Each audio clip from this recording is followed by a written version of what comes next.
Break के बाद स्वागत। और दिल्ली से इस वक्त की सबसे बड़ी खबर आ रही है। ओल्ड राजेंद्र नगर में यूपीएससी की कोचिंग देने वाले सेंटर में हादसा हो गया है। कोचिंग सेंटर के बेसमेंट में पानी भरने से 3 छात्रों की मौत हो गई है। मरने वालों में 2 छात्राएं और 1 छात्र है।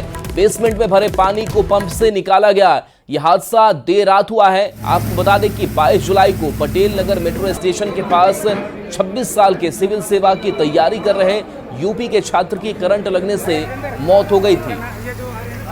एक बार बंद कर दे भाई। तो ये तस्वीर आपको दिखा रहे हैं जहां पर कोचिंग सेंटर में हादसा हुआ। 2 छात्राएं और 1 छात्र की मौत हो गई, यानी कि 3 मौत इस हादसे में। हादसे का जिम्मेदार कौन है, सवाल ये भी। और बेसमेंट में बताया जा रहा है कि छात्र जो है वो फंसे हुए थे। 14 छात्रों का रेस्क्यू किया गया और साथ ही साथ दिल्ली सरकार पर भी सवाल और बीजेपी ने आप पर निशाना साधा है।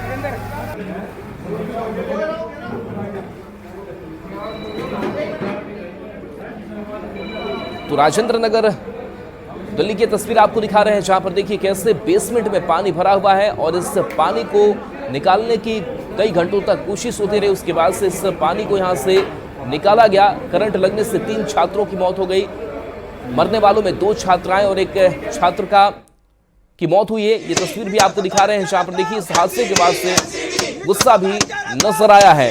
तो रेस्क्यू टीम भी मौके पर पहुंची और 12 से ज्यादा यहां पर छात्रों का रेस्क्यू भी किया गया। करंट लगने से 3 छात्रों की मौत और इस मौत के बाद से छात्रों का हो हंगामा प्रदर्शन भी देखने को मिला। जिसके साथ साथ आप पर बीजेपी ने निशाना भी साधा।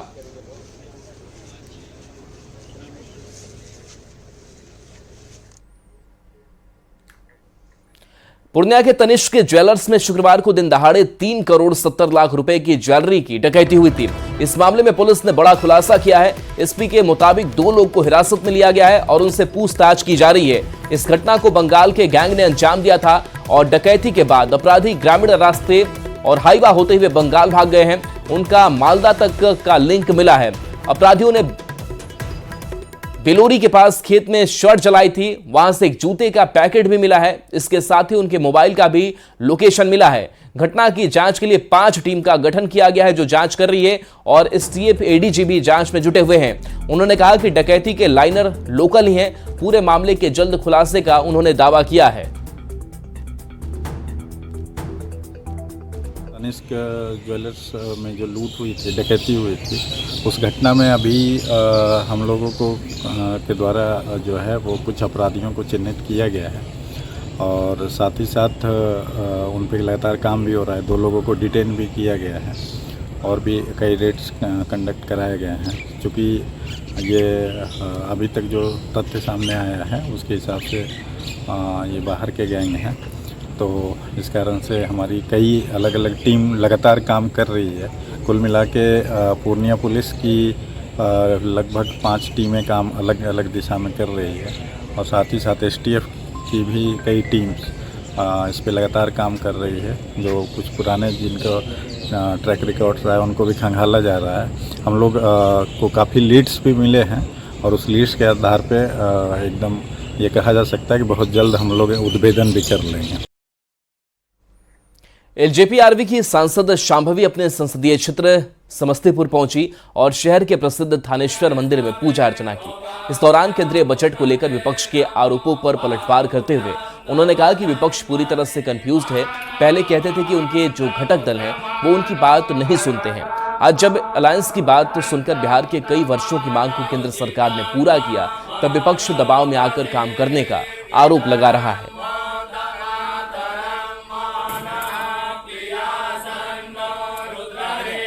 बस अभी विपक्ष पूरी तरीके से कंफ्यूज्ड है, क्योंकि अगर आप देखें तो पहले वो कहते थे कि आप जो आपके एलाइज हैं उनका बात नहीं सुनते। आज आप एलाइज का बात सुन के बिहार की जो कई वर्षों की मांग है उसको आज जब जाके फाइनली पूरा किया गया है, केंद्र सरकार ने बिहार की आवाज़ को मौका दिया है, बिहार की आवाज़ को अब दिखाई दे रही है जब बजट में, तो विपक्ष कह रहे हैं कि आप दबाव में आके काम कर रहे हैं। तो विपक्ष को खुद ही नहीं समझ में आ रहा है कि वो करना क्या चाहती है। झारखंड में डेमोग्राफी चेंज पर सियासत तेज है। कांग्रेस विधायक शिल्पी नेहा तुर्की का विवादास्पद बयान सामने आया है। बिहारियों की तुलना बांग्लादेशी घुसपैठियों से उन्होंने कर दी है। रामगढ़ में बिहारी मुखिया बनते हैं, उसके बारे में बीजेपी के लोग बात नहीं करते हैं। उसके बारे में भी बात करना चाहिए। फिर संथाल परगना के बारे में बात करेंगे। उन्होंने कहा कि डेमोग्राफी चेंज की जब बात करते हैं तो रांची से इसकी शुरुआत होनी चाहिए। आदिवासी समाज को कोने में धकेल कर रख दिया है।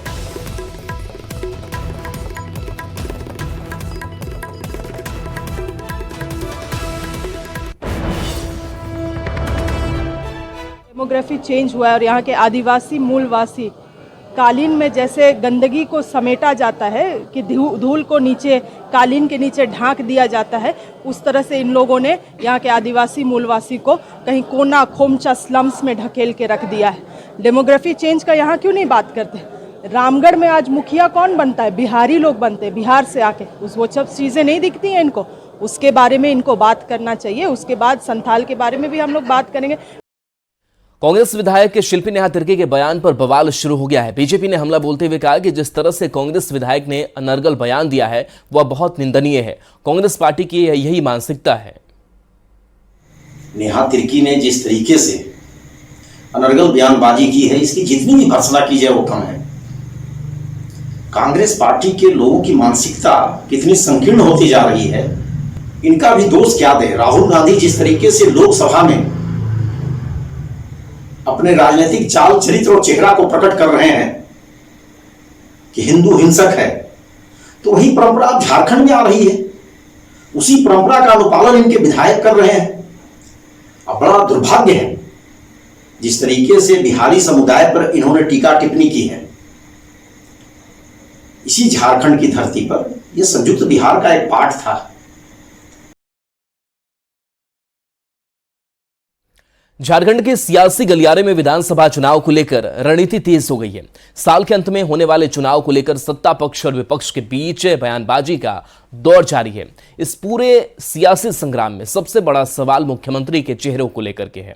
एक तरफ सत्ताधारी दल ने हेमंत सोरेन के चेहरे पर चुनाव लड़ना तय कर दिया है, तो एनडीए में चेहरे का सस्पेंस अब भी जारी है। आखिर क्यों, इस रिपोर्ट में देखिए। मुख्यमंत्री के चेहरे पर सस्पेंस, कौन बनेगा मुख्यमंत्री का चेहरा? एनडीए इंडिया अलायंस में सीधी टक्कर। झारखंड में भी पीएम मोदी के भरोसे एनडीए। झारखंड विधानसभा चुनाव का काउंटडाउन शुरू हो चुका है। इस बार इंडिया गठबंधन और एनडीए के बीच सीधी टक्कर है। हर बार की तरह इस बार भी एनडीए मुख्यमंत्री के चेहरे पर पर्दा डाले हुए है। ये पर्दा कब हटेगा इसका तो पता नहीं, लेकिन सत्ताधारी पक्ष हेमंत सोरेन के चेहरे को लेकर पूरी तरह से कॉन्फिडेंट दिखाई दे रहा है। मुख्यमंत्री हेमंत सोरेन के जेल से बाहर आने के बाद से ही इंडिया अलायंस विपक्ष पर निशाना साधे हुए है। दावा किया जा रहा है कि झारखंड में पीएम मोदी का भी फेस हो, कोई फर्क नहीं पड़ने वाला। कोई फेस रहेगा तब तो क्रिएट करेंगे। फेस है कहाँ, कौन चेहरा है? हम लोग भी पूछते हैं, नहीं बता पाते हैं। इनके पास कोई चेहरा नहीं है। जो चेहरे होंगे सामने दिख रहे होंगे दागदार चेहरे हैं, उनको कोई जनता स्वीकार करने को तैयार नहीं होगी। जब वो मणिपुर की घटना पर खामोश हैं, तो सरना धर्म कोड पर वो खामोश हैं, तो कैसे उनको चेहरा बनाया जाएगा? क्योंकि जनता सब कुछ जानती है और समझती है, और जनता ने भारतीय जनता पार्टी को पूरी तरह नकार चुकी है। और हमें लगता है कि इस राज्य में 29 तक तो इनके लिए दरवाजा बंद है। मोदी जी के चेहरे पर बार बार 3 बार से लगातार चुनाव लड़ते आ रहे हैं। आपने देखा इस बार देश की जनता ने उनको किस तरह से नकारने का काम किया। मैं नकारने का इस मकसद से कह रहा हूँ, जो व्यक्ति कह रहा था कि मैं 400 पार जाऊंगा, वो 240 पर आकर सिमट गए। उन्हें गठबंधन की ओर जाना पड़ा, गठबंधन की सरकार के लिए बाध्य हुए। वो पूरे देश में जो चुनाव हुआ लोकसभा का, मोदी के चेहरे पे सब लोगों ने चुनाव लड़ा, क्या नतीजा निकला? 400 पार अटक गए। उसी तरह झारखंड में भी होगा। माननीय हेमंत सोरेन जी उनसे भारी पड़ेंगे, क्योंकि झारखंड में कोई भारतीय जनता पार्टी का चेहरा है ही नहीं। एनडीए और इंडिया अलायंस दोनों ही अभी से जीत के लिए जोर लगा रहे हैं। इंडी गठबंधन के वार पर एनडीए भी ताबड़तोड़ पलटवार में जुटा है। बीजेपी या एनडीए ने अभी तक मुख्यमंत्री के लिए किसी चेहरे को आगे नहीं किया है, लेकिन पीएम मोदी के फेस पर चुनाव लड़ने का ऐलान कर सत्ता पक्ष को चुनौती भी दी जा रही है। मोदी जी का ही चेहरा था जिसने हमें 81 विधानसभाओं में से 52 विधानसभाओं पर लीड दिलाई, और वो भी स्पष्ट लीड दिलाई। लोकसभा चुनावों की बात करें तो मोदी जी का चेहरा सबसे बड़ा चेहरा है, और वो सिर्फ राष्ट्रीय राजनीति, राज्य की राजनीति की बात नहीं करें, विश्व की राजनीति की बात करें तो सबसे लोकप्रिय वही है। सबसे ज्यादा फॉलोअर्स भी सोशल मीडिया में मोदी जी के ही हैं। विधानसभा चुनाव तो पूरी तरह लोकल मामलों पर लड़ा जाएगा, लोकल प्रत्याशी होंगे, लोकल समस्याएं होंगी, बिल्कुल स्थानीय समस्याएं होंगी। उसमें किसी के बाहर से आने से बहुत फर्क पड़ने वाला नहीं है। वैसे एनडीए के पास 3 बड़े नाम हैं, जिसे लेकर चर्चाओं का बाजार गर्म है। इनमें बाबूलाल मरांडी, अर्जुन मुंडा जैसे सीनियर नेताओं के नाम शामिल हैं। वैसे पार्टी पुराने या फिर नए चेहरे पर दांव लगाएगी, ये भी अब तक तय नहीं है। लेकिन चेहरे को लेकर चुनाव से पहले माथापच्ची जारी है। न्यूज़ 18 के लिए रांची से राहुल देव की रिपोर्ट। आरा में केंद्रीय विद्यालय 0 माइल की जर्जर सड़क की खबर को न्यूज़ 18 ने प्रमुखता से दिखाई थी, जिसके बाद सड़क निर्माण का काम शुरू हो गया। बता दें कि सड़कें खराब होने के कारण लोग रोजाना दुर्घटना का शिकार हो रहे थे और लगातार सड़क निर्माण की मांग उठ रही थी। न्यूज़ 18 पर खबर दिखाने के बाद आरा के डीएम ने संबंधित पदाधिकारी को रोड का निर्माण करने के निर्देश दिए और उद्वंत नगर के अंचल अधिकारी को अतिक्रमण हटाने का आदेश दिया। आरा शहर के प्रवेश द्वार केंद्रीय विद्यालय और 0 माइल के पास के लोगों को अब उम्मीद जगी है। न्यूज़ 18 पर प्रमुखता से खबर दिखाए जाने के बाद जिला प्रशासन की नींद खुल गई है और इस सड़क के देखिए दोनों तरफ अतिक्रमण हटाकर और नाले का निर्माण किया जा रहा है। और अभी उम्मीद ये जताई जा रही है कि आने वाले दिनों में इस सड़क का निर्माण हो जाएगा, क्योंकि हर रोज़ लोग इस सड़क पर दुर्घटनाओं का शिकार हो रहे थे और लगातार इस सड़क को बनाने की मांग उठ रही थी।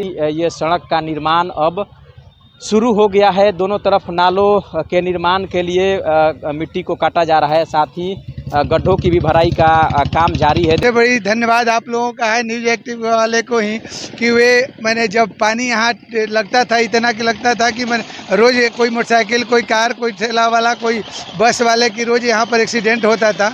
वो अभी 2-4 दिन से रुका हुआ है और प्रशासन इस पर एक्टिव हुए हैं और मैं ये चाहूँगा कि जितना जल्द से जल्द हो सके इस कार्य को प्रशासन और तेज़ी से पूरा कर ले। खराब है तो अब तो लग रहा है कि बन जाएगा, हम लोग बनेगा तो बनने का काम तो 2-3 साल पहले ही से चालू है। अभी तो लग रहा है कि बन जाएगा। हाँ, नाला उला कोड़ा है, मार्च में काम लगेगा इसका। वो अब उम्मीद है कि शुरू हो जाएगा, क्योंकि जर्जर सड़क काफ़ी हो गई थी और हम भी लगातार इस खबर को प्रमुखता से उठाते रहे हैं, जिसके बाद जिला प्रशासन जगी है और अब उम्मीद है कि जल्द से जल्द इस सड़क का निर्माण शुरू हो जाएगा। चंदन कुमार, न्यूज़ 18 भोजपुर। बिहार के सरकारी स्कूल के शिक्षकों को सरकार दक्ष बनाने में जुटी है। पिछली 22 जुलाई से पटना में अलग अलग जिलों से आए शिक्षकों को मास्टर ट्रेनर ट्रेनिंग दे रहे हैं। एससीईआरटी और यूनिसेफ की तरफ से ट्रेनिंग दी जा रही है। ट्रेनिंग ले रहे शिक्षक नाटक, गीत और कविता के जरिए अब जिले में जाकर बाकी शिक्षकों को ट्रेनिंग देंगे, जिसका इम्पैक्ट बड़ी आबादी पर पड़ेगा और बच्चे भी जागरूक होंगे। वर्ग 6 से 8 के शिक्षकों को फिलहाल ट्रेनिंग दी जा रही है। ज्यादा जानकारी दे रहे हैं न्यूज़ 18 संवाददाता रजनीश कुमार। बिहार के शिक्षक हर क्षेत्र में दक्ष बने, इसको लेकर लगातार सरकार की कोशिश जारी है। ऐसे में एससीईआरटी और यूनिसेफ की मदद से फिर से शिक्षकों को मास्टर ट्रेनर के रूप में ट्रेनिंग दी जा रही है। राजधानी पटना के एक होटल में ये ट्रेनिंग कार्यक्रम चलाए जा रहे हैं और देखिए इस वक्त राज्य के अलग अलग जिले से जो शिक्षक हैं वो ट्रेनिंग में भाग लेने के लिए पहुंचे हैं। यानी 22 जुलाई से लगातार ये ट्रेनिंग कार्यक्रम चलाए जा रहे हैं और जिसमें महिला हो या पुरुष टीचर हो उन्हें दक्ष बनाया जा रहा है। और यहां से ये लोग अलग अलग ब्लॉक में जाएंगे, जिले में ये लोग जो है मास्टर ट्रेनर बन के टीचर्स को ट्रेनिंग देंगे और इनके मैसेज जो है पेरेंट्स और बच्चों के बीच जाएगा, क्योंकि जिस प्रकार से अलग अलग जो कार्यक्रम हैं उसकी रूपरेखा तय की जाती है और उसका मकसद क्या होता है हर किसी को पता है। ऐसे में जो शिक्षक होते हैं समाज की अग्रणी भूमिका निभाते हैं। किशोरियों के लिए है जो क्लास 6 से 8 को ध्यान में रखकर फोकस किया गया है, जिसमें क्या होता है किशोरावस्था में चूंकि शारीरिक चेंज और मानसिक और व्यवहारिक शारीरिक परिवर्तन का एज होता है, तो ये बड़ा ही क्रिटिकल एज होता है, जिसमें क्या होता है कि भटकाव के बहुत सारे चांसेस रहते हैं। तो कई सारे फैक्टर्स हैं जिनके माध्यम से उनकी प्रभावी पढ़ाई भी प्रभावित होती है। केस यही है कि बच्चों में जो सेल्फ स्टीम लो हो रहा है, उनका आत्मसम्मान की क्षति पहुंच रही है, उसको बनाए रखना। कई बार ऐसा होता है कि बच्चे टीवी देखते हैं, एडवर्टीजमेंट देखते हैं और एडवर्टीजमेंट पे बहुत सारे प्रोडक्ट्स आते हैं और उनको यूज करके वो चाहते हैं कि अपने रोल मॉडल की तरह दिखें, लेकिन वो दिख नहीं पाते। इससे उनके अंदर में हीन भावना आती है और हीन भावना के कारण वो पढ़ाई भी छोड़ देते हैं, डिप्रेशन में चले जाते हैं या फिर बदला लेने की सोचने लगते हैं। ये लोग जाएंगे तो मनोबल बढ़ाने का भी काम करेंगे। बिल्कुल यही करना है हमें, अपने बच्चों के अंदर जो एक्चुअल गुण है उनको उभारना है, ना कि बाहरी।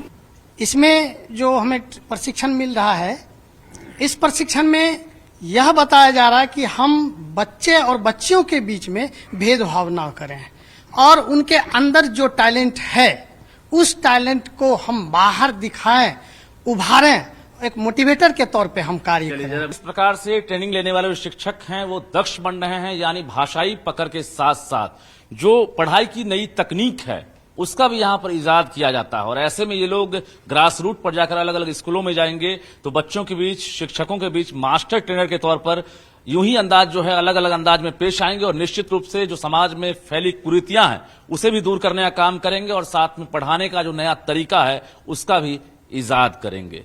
कैमरामैन दीपक के साथ रजनीश कुमार, न्यूज 18 पटना।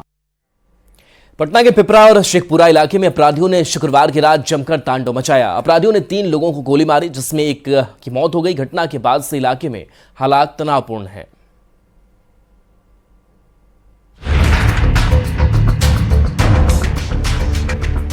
पूर्णिया में तनिष्क के शोरूम में हुई भीषण लूट को अभी 12 घंटे भी नहीं हुए थे कि अपराधियों ने बिहार की राजधानी पटना में एक और बड़ी वारदात को अंजाम देकर पुलिस को खुली चुनौती दे दी।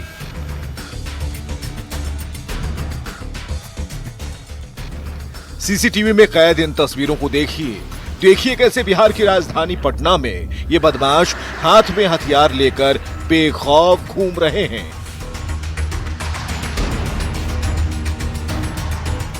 तस्वीरें रामकृष्ण नगर थाना क्षेत्र की हैं।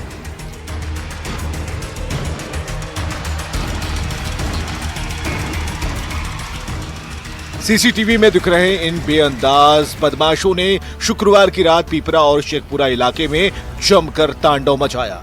बदमाशों ने 3 लोगों को गोली मार दी जिसमें एक व्यक्ति की मौत हो गई जबकि 2 अस्पताल में जिंदगी की जंग लड़ रहे हैं। लोग आया सर, एक बैग गोली चलाने लगा। हम दुकान पे बैठे हुए थे। हाँ। एक बैग मारा तो लग गया पूरा, भैया को भी लग गया और हम तो गिर गए। फिर हमको समझ में नहीं आया तो सब लोग यहाँ हमको लेके चले आए। कौन गोली मारा? शेखपुरा के था सर। हमेशा की तरह पुलिस टीम बनाकर अपराधियों को पकड़ने की बात कह रही है। छापेमारी का दावा किया जा रहा है। इसमें 2 अभियुक्तों की पहचान अभी तक की गई है और एक अन्य अभियुक्त है उसकी भी पहचान हमने अभी कर ली है। हमारी टीम जो है लगातार रेड जो है उनके ठिकानों पे कर रही है। सवाल है कि बिहार में अपराधी इतने बेखौफ कैसे हो गए? कैसे पटना में खुलेआम लहरा रहे हैं हथियार? क्या कर रही है बिहार की पुलिस? पूर्णिया लूट के बाद पटना कांड को क्या माना जाए? क्या खत्म हो चुका है पुलिस का इकबाल? न्यूज 18 के लिए पटना से संजय कुमार की रिपोर्ट। शेखपुरा से बड़ी खबर है जहां उत्पाद विभाग की टीम पर हमला हुआ है। बरबीघा थाना क्षेत्र में शराब बिक्री की सूचना मिलने पर उत्पाद विभाग की टीम छापेमारी करने पहुंची, तभी शराब माफियाओं ने उन पर हमला बोल दिया।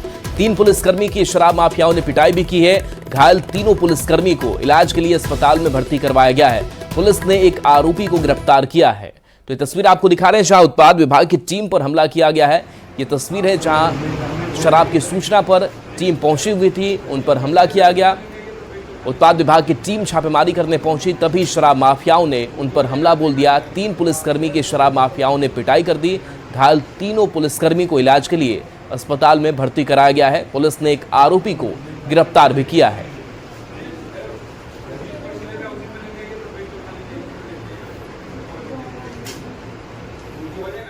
पटना सिटी के बेगमपुर मंडई इलाके से पिछले 4 दिन से 18 साल का युवक लापता था, जिसका आज उसके घर से सिर्फ 200 मीटर की दूरी पर झाड़ियों से शव बरामद हुआ। घटना के बाद इलाके में सनसनी फैल गई। स्थानीय लोगों ने घटना की सूचना पुलिस को दी। सूचना के बाद सिटी डीएसपी समेत 2 विभिन्न थाने की पुलिस मौके पर पहुंची और मामले की जांच में जुटी है।